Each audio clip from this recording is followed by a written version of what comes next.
嗨，大家好，我是看评书。今天是2026年1月13号。这一期咱们继续聊聊恒大清盘，聊聊中国的房地产。咱们先看房企的消息。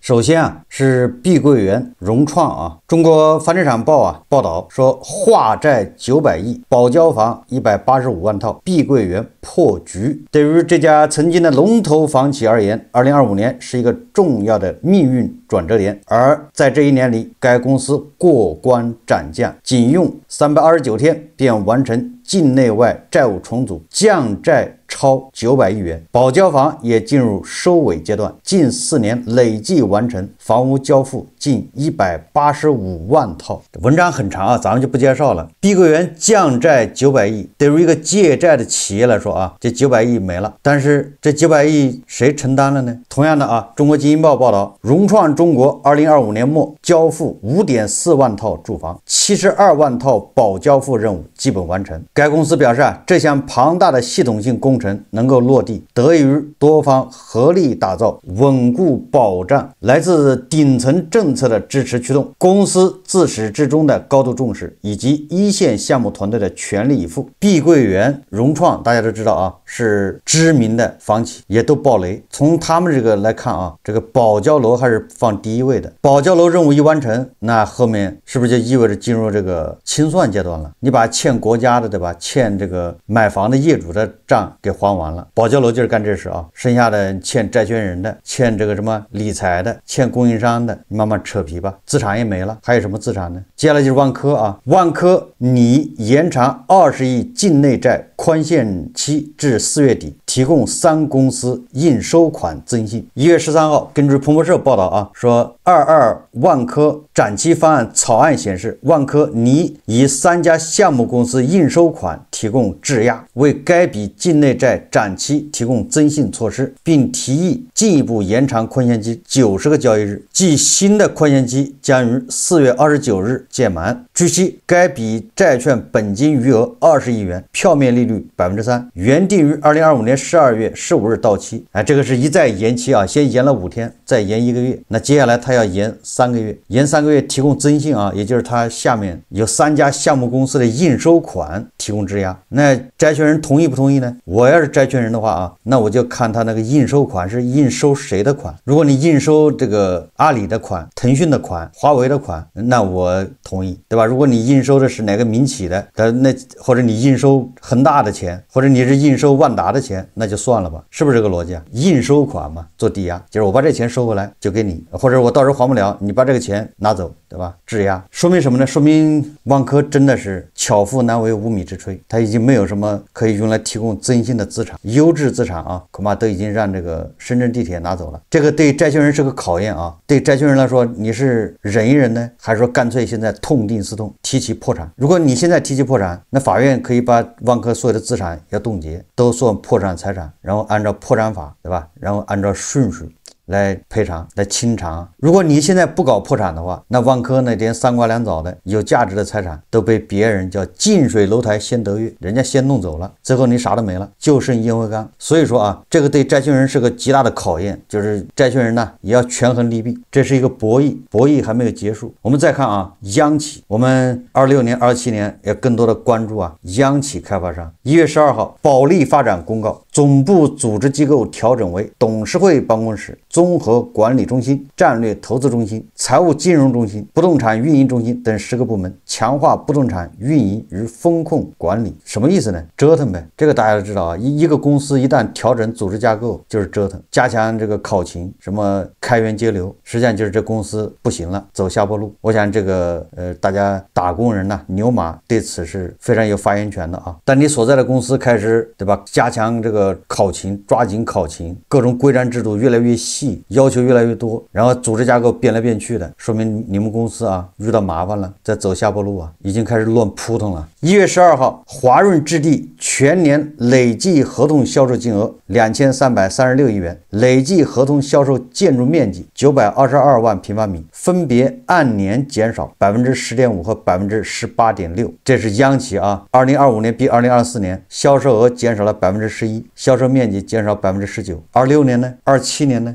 所以说啊，26年、27年如果韭菜还不积极买房，央企开发商他也扛不住啊！今天关于房企啊，关于这个楼市啊，还有一个比较重要的新闻，什么新闻呢？每日经济新闻网报道啊，他说网传天津新房成交价浮动不得超备案价10%，多方回应称属实。1月13日消息，社交平台近日流传一份天津市某楼盘的内部通知，通知称啊，住建部门将统一对天津市新建商品房的销售价格进行管理，以响应房地产市场止跌回稳要求。具体要求是，各家开发企业成交价格上下浮动不超过备案价的10%，否则将无法开具商品房网签合同。记者以购房者的身份咨询天津市津南区东丽区住建委相关科室负责人表示，1月9日的确召开了开发企业传达了相关会议精神，主要是为了防止新房销售价格过快下跌。记者从多家房企内部人士处获悉，天津市住建部门当日召集市场主要开发企业开会，并要求将消息传达到各个楼盘。我不知道大家听了这个新闻之后是什么感觉啊？这个有点像2015年股灾的时候那个熔断呢，有点像啊。这个实际上就是回到2021年，对吧？那个时候恒大刚爆雷啊，然后各地住建部门不都是要求备案制嘛？也就是你这个开发楼盘啊，达到这个叫预售标准的时候啊，你这个备案价是多少？比如备案价是1万，那你在这个上下浮动不能超过10%，就是最低不能低于9000，你卖啊也不能超过11000，就这么一个概念。上下浮动不能超过10%，有的地方是不能超过5%。后来是开发商实在是扛不下去嘛，你不降价卖不掉，卖不掉开发商没钱回来，没钱回来就是暴雷，所以开发商被逼无奈的吧，偷偷降价。这里面最狠的就是央企，你比如保利，我记得那个时候这个全国各地的吧住建部门都约谈保利啊，因为他仗着自己是央企嘛，他就要降价，他不降价卖不掉啊，你谁先降谁先卖掉，对吧？谁先回笼资金，就在那个时候啊。然后这个各个地方住建部门约谈保利，说你这个扰乱市场秩序，责令整改，对吧？大家还记得吧？后来是开发商这边压力太大，这开发商都暴雷啊，地方政府就开始放开了，对吧？你只要卖得出去，不限价，也没什么备案价了。现在你看这个天津，这不就是开倒车吗？为什么要开倒车？这问题在这儿。所以我觉得恐怕是这个主管部门也知道这楼市啊新一轮下跌开始了。你看他的理由是什么？响应房地产市场止跌回稳的要求。我不让你跌，对吧？你不就跌不了了吗？至于有没有成交我不管，你不让他跌，那韭菜还是不买啊。韭菜不买，那开发商的房子卖不掉，他不就开发商不就活活的叫什么活人被尿憋死了吗？他没办法回笼资金，他不就暴雷吗？但是对主管部门来说叫两害相权取其轻，一边是开发商没钱回来暴雷，一边是那个楼市加速下跌，哪个伤害更大呢？对吧？一边是要求止跌回稳，所以他没办法啊，还是止跌回稳吧，表面上回稳，实际上这个有用吗？如果有用，那22年、23年、24年他就不应该放开啊。所以说啊，出现这种政策就说明房地产已经到了非常危急的时候，主管部门、地方政府已经开始乱出拳了，就乱了啊，慌了。你说你管得了新房，那20房你怎么管呢？那20房人家降价，20房一降价，那新房的价格更高的吧，那更卖不了。所以我能理解啊，这个地方主管部门啊，他们所处的环境，也就是说他实在没招了，对吧？上面要求止跌回稳，但是这个止不住啊，是在加速下跌啊，没有办法，只能搞一个这种类似于跌停板。大家想想啊，如果全国各地都这么干，那你说央企开发商能活得下去吗？他不让你降价，也就是从这个主管部门的角度来看，如果他还不出手的话，不限制的话，那房价就会加速下跌，要不然他没必要出手嘛，缓跌那就让跌嘛。所以我们要逆向思维啊。我们再看看专家啊怎么看待楼市。清华大学研究院发布报告，其中建议啊要尽快出台房贷贴息政策，来扭转居民的购房预期，甚至在短时间内来促进房价止跌回稳。清华大学中国经济思想与实践研究院院长李道奎指出，贴息是用1/4不到的以旧换新的财力去撬动以旧换新所撬动的28倍市场，以旧换新极限是10万亿，房地产市场总价值高达500万亿，其中70%即280万亿归属居民所有。房地产不光是金融属性，是通过金融属性变成了民生属性。什么意思呢？说来说去就是呼吁啊这个贴息政策赶紧出台，认为啊这个贴息政策有一定的杠杆效应，仅以1%的贴息力度，第一年700亿元的财政补贴投入，便可撬动280万亿的居民房地产资产。这个我也不知道它占怎么算的啊，总之想法是比较好的，这种静态计算呢。就我在想啊，现在那些刚需房，它会因为你现在利息不是3.14嘛，或者3.15，你贴息1个点，那不就是利息变成2.14嘛？啊，有多少刚需房会因为你利息从3.14降到2.14，我就要买房了？怎么叫撬动呢？韭菜不买房，难道是因为仅仅是利息高吗？对吧？韭菜不买房原因，一个是韭菜收入不行，对吧？第二个，对未来预期也不好。利息高那是次要的，如果你贴息的话，对已经买房的人减轻点负担。从土地收除到房屋收除，这些专家啊想一出是一出，到现在楼市也没有止跌回稳。现在要财政部出钱来贴息，也就是让大头啊，也就理论是让我们所有人掏钱给买房的、炒房的人贴息。那照这个逻辑，那未来会不会让我们所有人出钱给那个炒股的人贴息呢？我倒是觉得啊，给这个刚需房，就是买了1套房的人贴息可以理解。但是你说那些3套5套的炒房的人，你给他贴息是几个意思？我们再看看这香港楼市啊，最近啊，从去年下半年开始，很多媒体啊、很多机构啊都纷纷看好香港楼市，认为香港楼市啊已经企稳回升了。首先是大摩根士丹利发表报告啊，说预料今年香港住宅楼价、中环写字楼租金和零售租金3大板块将出现自2018年以来首次同步上升，其中住宅已展开新一轮上行周期，预计今年楼价上升约1%，2027年会进一步上扬，也就是看好这个香港楼市啊。这是大摩。这个花旗调高今年香港楼价预测至升8%，摩根士丹利认为是要涨10%，花旗认为要涨8%。香港楼市形势转好，花旗银行认为新增土地供应少、外来人才的居住需求以及港股畅旺带来的财富效应等，将促使香港楼市展开为期数年的上升周期，并上调今年楼价预测，由原本估计全年上升3%上调至涨8%。花旗表示他说从基本面来看，5个支持楼市的因素包括新土地供应量处于14年低位，且低于销售量，未来2-3年落成量降低，预料今年落成2万户，销量则可达到2.1万户，成交量明显改善。花旗表示他说去年香港新楼销量2.06万户，按年增22%，创6年新高。花旗看好香港地产股，指楼市进入上升周期，新屋销售升至6年高位，并持续向上。花旗早前预测说香港今年住宅楼或按年升3%，住宅租金或按年升5%。这个怎么说呢？是机构的预测供大家参考，也是一家之言呐。关于香港楼市是不是止跌回稳，而且还要涨对吧？26年、27年要连涨，我觉得这个还是要谨慎吧。为什么呢？第一个香港楼市2025年没有跌对吧？稳住了，它是最大的原因是美联储降息嘛，对吧？它利息降了几次，这是个最大的原因。当然还有第二个原因呢，就是次要一点的，就是你看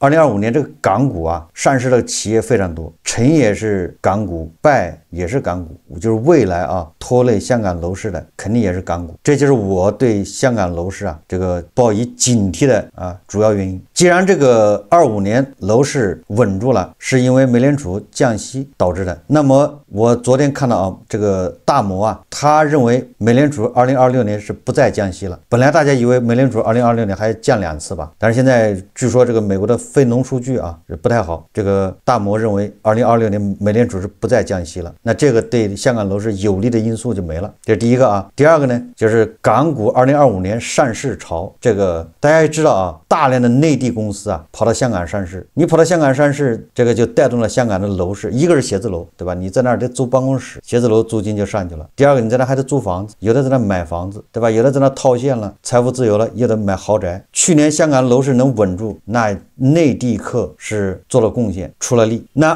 26年还有那么多企业去上市吗？这种割韭菜的游戏还玩得下去吗？有很多人恐怕不知道现在香港的股市交易比较热，它那个资金都是叫北下下资金是吧？叫南下资金呢，南下资金实际上都是内地的资金绕道跑到香港去炒，很多企业啊在沪市上不了，割不了韭菜，被迫啊去港股上市。这些企业啊一般的炒个2年就差不多了。2025年。香港股市吸纳了大量的这种企业，而这种企业很多啊，恐怕就有个2年就要滑向仙股啊！我感觉香港市场容纳不了，香港的监管部门26年、27年恐怕就要从严，就不让这些企业上市了。实际上，这个2025年年底，对吧？香港的这个监管部门就已经向这个什么券商啊、什么保荐机构啊发出要求，提高上市质量，你们不能乱放。哎，这个实际上就是一个警钟啊！所以25年这种资本市场的这种红利啊，26年、27年还能不能持续？这个花旗啊、摩根士丹利他们算啊，那个土地供应少了，新房开发少了，买的人多了，所以房价就上去了。这个都属于刻舟求剑。所以我从去年就说啊，这个香港楼市啊，它稳住了，还得观察是不是真的稳住了，是香港内生的，对吧？它的这种经济啊好了，好转，它自身造血能力强了，导致了这个房价稳住，还是说其他的外因？在我看来啊，这主要是外因导致的。那这个外因一旦失去，香港的楼市它又失去了这个支撑，还得回到它原来的轨道。还有一个不利因素啊，这个实际上对香港还是有影响的，也就是海南的自贸港。这个海南自贸港到现在差不多1个月了吧？大家看看那数据啊，别的不说，是不是去买东西的多了？它一天多少亿啊？而这个很多以前都是在香港的，这个肯定是对香港是不利啊，对吧？形成了一定的竞争关系嘛。最后我们再看一看啊，一个人物这种杂志啊，它刊登一篇文章叫《房贷还完之后》，就是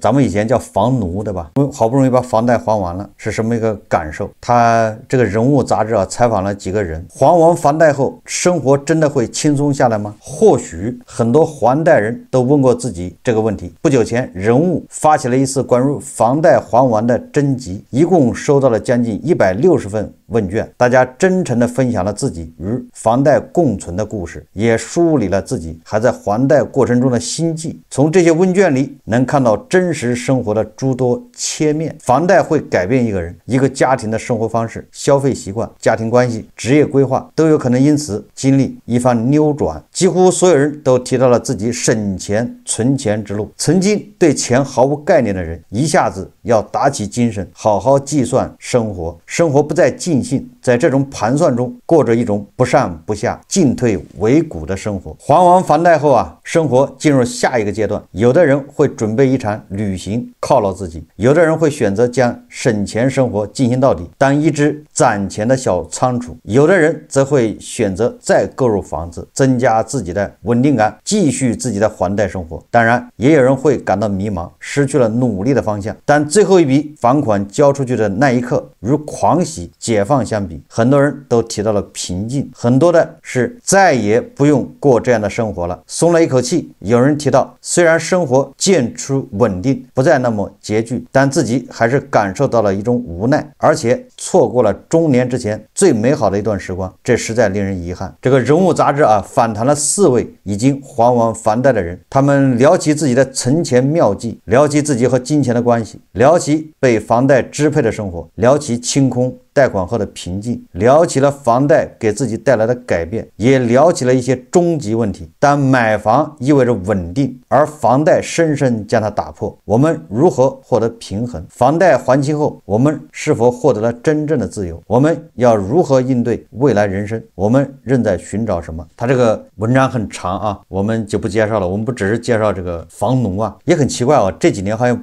房奴这个词就不怎么提了啊。大家有没有感觉到？现在提的更多的是牛马、韭菜、基本盘、夹头粉。房奴这个词，对吧？就像一个时代一样，已经过去了。但是房奴还是存在的啊，只是这个词没人提了。既然叫房奴，这个一切都不用解释了。在房地产一路上涨的时候，房奴叫痛并快乐。虽然他在省钱，对吧？虽然他处处节约，想着还按揭贷款，但是你那个资产负债表啊，对吧？你的资产在膨胀啊，300万买的房子，过2年已经变成500万了，这不是痛并快乐吗？有很多房奴啊，一看自己己房子涨了，觉得一份这个痛苦还不够，对吧？接着贷款买第二套，给自己更大的痛苦，幻想着更多的快乐，对吧？这个逻辑啊，是房价在上涨的时候痛并快乐，但是不幸的是，更多的房奴啊是踩在房价的高点。应该这么说吧，2016年以后买房的，恐怕现在都是被套状态，对吧？因为一线城市很多地方都已经跌到2016年了嘛，那就意味着2016年以后买房的，你都是被套。那这个时候你还按揭贷款是双倍痛苦，没有任何快乐。但是没有办法，也得咬着牙关，勒紧裤带去还按揭贷款。这个还按揭贷款确确实实的就改变了这个人生，对吧？明明是一笔亏本买卖，亏本的生意，但是还要咬牙坚持。但这个还不是最惨，最惨的是首付跌掉了，腰斩，再加上失业的人，他们要贷款卖房，如果不贷款卖房，他越陷越深，越赔越多，处在这么一个境地。这些人就不叫双倍痛苦，这些人叫生不如死，实际上已经破产。恒大刚暴雷的时候，咱们做节目是吧，就一直建议啊，赶紧还按揭贷款，想办法把按揭贷款还完，有钱首先去还贷款。实际上这个叫降杠杆，房价涨的时候你要加杠杆，房价跌的时候一定要降杠杆，你杠杆降了，你痛苦就少一点。资产虽然在缩水啊，对吧？但是资产你只要不天天看它，痛苦没那么多。等到大家都醒悟过来去还按揭贷款的时候，银行不让你还，制造各种障碍，对吧？设立各种门槛，它就是不让你还。这个按揭贷款买房这个政策好还是不好，这个不好说啊，因人而异。对有的人来说啊，这个政策很好，帮他圆了一个买房的梦，就是提前完成，对吧？他大学一毕业，他攒点钱，家里再出点钱，哎，他就有新房了，自己的房子。这个在很多国家都是难以想象的。但是呢，他是个双刃剑，有很多抗风险能力很差的人也去买了一套房，结果呢，半辈子白忙，最后是贷款卖房，倾家荡产，什么都没了，最后还欠银行一笔钱。所以说啊，严格意义上呢，叫房贷还完之后，应该叫杠杆降完以后，意味着你安全了，意味着你落地了。不管你的房子是涨了还是赔了，你只要不看那个，你只要不跟中介去瞎凑瞎打听，你没有什么痛苦。房贷还完了，实际上你就是一个零负债人群，又变成别人惦记的对象。但是我们要牢记啊，你好不容易啊九死一生逃出火场，千万不要再回头啊又跳入火坑。好，这期节目咱们就聊到这里，感谢大家收看。如果喜欢我的节目，欢迎订阅转发，也可以在下方留言评论，谢谢大家。